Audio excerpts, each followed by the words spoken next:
Good morning. Welcome from the Polish Wind Industry Conference 2024 here in Świnoujście. My name is Justyna Piszczotowska and I have the pleasure of speaking to Ms. Lisa Ekstrand, Vice President and Head of Sustainability in Vestas. So my first question is, how is Vestas addressing the carbon footprint of its wind turbine supply? So at Vestas we have a quite ambitious commitment to reduce our emissions in our supply chain with 45% by 2030. And that is a big undertaking because if you look at Vestas' entire carbon footprint, 99% of our emissions comes from our supply chain. So that's really where we can drive some real impact. When we look at our supply chain emissions, we know that the big bulk of emissions comes from the materials that we use in wind turbine components. It actually represents around 80% of our total supply chain emissions. And when we double click on those materials, we can actually get a list of which materials is having the biggest impact. And at the top of that list is steel. We use a lot of steel in wind turbines, in wind turbine towers. So that is by far the biggest lever we have to reduce emissions from our supply chain. So with this knowledge, we have, during the last couple of years, been able to focus specifically on our steel suppliers to see what we can do to drive a development where we can get access to steel with a lower CO2 footprint. And that actually resulted earlier this year in a multi-year contract with a big steel supplier, ArcelorMittal, a multi-year contract where we get access to capacity of low-emission steel that we can use in wind turbine towers for those of our customers that are interested in it. And of course, it is extra exciting to be in Poland and talk about this product, because actually the first project that ordered low-emission steel was the Baltic power project that will be built here in Poland starting next year. And I think that's a great example of showing leadership and exactly what we need to really kind of mature the sustainability agenda in our industry. Lisa, what is the Blade Circularity Project?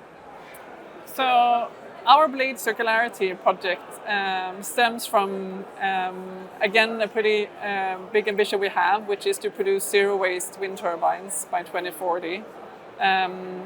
We are working with that by integrating the principles of circularity across our value chain, so from design of wind turbine blades to operations and also to the end-of-life phase. The Blade Circularity Project is of course originating from that we would like to find a solution to end-of-life blades. Historically, the big sustainability challenge within the wind industry has been that the wind turbine blades have been the remaining components of the wind turbine that has been not possible to recycle.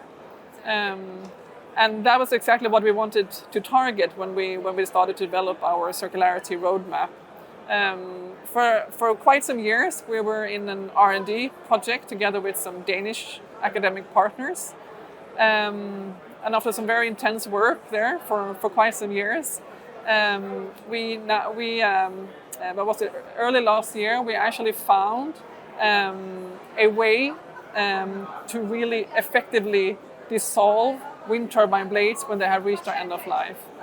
Ultimately, wind turbine blades have been designed not to be separated when they reach the end of life. I mean, they're designed to last for a very, very long time, up to 30 years, perhaps even longer, in places where there's a lot of wind, so quite harsh conditions. They're not supposed to break, they're not supposed to be separated.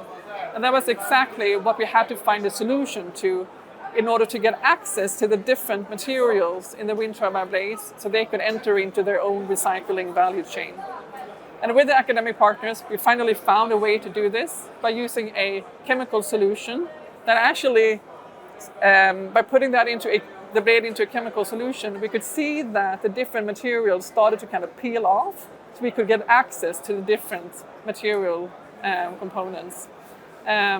Importantly, perhaps even more importantly, what we're doing now is that we are scaling up this technology together with a Nordic waste handler called Stena Recycling, so that we can actually develop this technology in a larger scale, where ultimately asset owners of wind turbines can send their blades when they reach their end of life, and for them to be recycled, and that the different materials in the wind turbine blade can go into their own recycling value chains. In the project, we have a little bit special focus on the epoxy resin, which is basically the glue that keeps the different materials together in the blade. And we're focusing on actually making a circular path for the epoxy resin. So once the blade have been separated, so you have different materials, carbon, plastics, and so on, but you also have the epoxy resin, so the glue. And where we would like to take that back, convert it into new virgin grade epoxy resin, and hopefully then be able to use that when we make new wind turbine blades. When do you think the blades will be fully recyclable? What's the target? I mean, essentially, our blades are now recyclable because this technology is applicable to all epoxy-infused blades. And the technology needs to be scaled, but essentially our blades today are now recyclable because we have found a solution to actually recycle them. And in what ways can the energy sector serve as a pioneer in greening the corporate business today? I think there are many ways, and I also think to be honest, I also think there's an expectation on us. I mean, we're one of the key players, the wind industry, in the whole green transition. I think people expect from us to really kind of drive the sustainability agenda and also inspire other industries to do the same. But what is of course important here is partnerships and collaboration. I mean, we cannot drive this on our own. Vestas cannot drive it on its own. No one can drive this on its own. But when we team up with others, I mean, we can get basically access to new areas of expertise that we don't necessarily have ourselves. And I think it's also, I mean, together we can really drive some radical sustainability innovation that is perhaps outside of our normal scope. I think Vestas have a few examples where we have really tried to also, I mean, with the examples we have, it can also be an inspiration to others. I think the low emission steel project that I spoke about before is one. Because ultimately what we do is that we are creating a demand for low emission steel, and that demand is of course key for the steel sector in order for them to accelerate their investments in green steel. And as we know, the steel sector is a sector that is representing a big part of the world's greenhouse gas emissions. So it is absolutely necessary that the steel sector decarbonizes. So I think there's a lot of things we can do. Thank you very much. Let's hope that this positive impact of the energy sector will be present during the discussion at today's conference in Świnoujście. Thank you very much. Thank you.